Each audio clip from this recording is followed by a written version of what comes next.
I will continue my urgent consultations and contacts to protect the Zaporizhzhia nuclear power plant. Please support me. Professor Michael Launer is a nuclear energy analyst. He joins me now from Tallahassee, Florida. Professor, power has been restored to the Zaporizhzhia nuclear plant. So what I'm wondering is does that reduce the immediate risk to the plant? Yes, it does. And what? As long as. Oh, yeah, go ahead. I'm sorry. As long as the safety systems are operating, then the risk is mitigated for the short term. So what would be the worst case scenario? What risk is there to the plant if these attacks continue? The risk is that they lose the emergency core cooling system, in which case it is possible to have meltdown of the core in at least one of the units, and perhaps more. It looks like this is going to continue to be Russia's strategy, and the UN nuclear watchdog chief Rafael Grossi had expressed dismay at the lack of action to protect the plant. What can be done to protect it?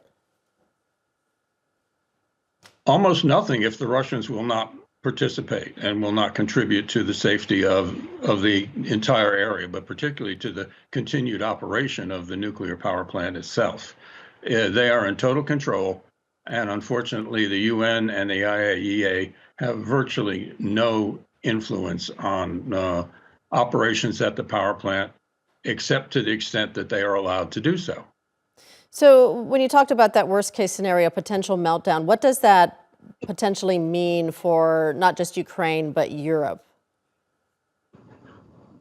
Well, the biggest problem would be for Ukraine, the loss of the generating capability. There's not necessarily any direct or even indirect risk to Europe.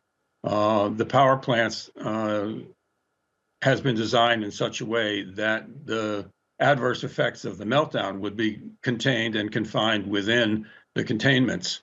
So there should not be any external threat. But long term, Ukraine would lose the ability to generate up to 6,000 kilowatts of electricity, which would be devastating for the country.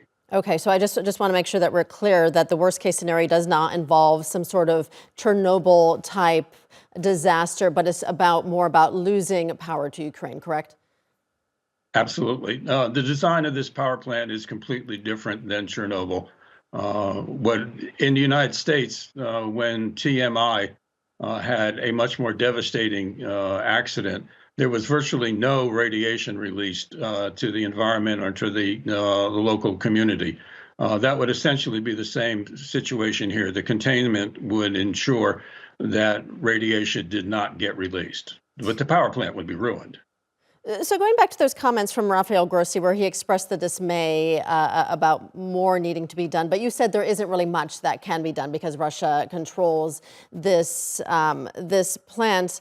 I'm just wondering, is there a complacency around this nuclear plant because there is nothing that can be done, or what are your thoughts about that?